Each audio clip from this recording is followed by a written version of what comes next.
সড়ক পরিবহন আইন 2018 অনুযায়ী অবৈধ ও ফিটনেসবিহীন গাড়ি ধরতে ভ্রাম্যমাণ আদালত পরিচালনা করে বিআরটিএ এবং সেনাবাহিনী।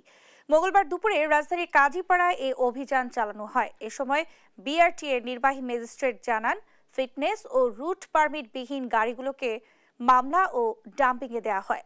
এদিন অভিযানে মোট 13টি মামলায় 33,000 টাকা জরিমানা করার পাশাপাশি 2টি গাড়ি ডাম্পিংয়ে দেওয়া হয়েছে বলে জানান তিনি। বলেন, জনসাধারণের যাত্রাপথ সুগম করতে এই মোবাইল কোর্ট নিয়মিত পরিচালনা করা হবে।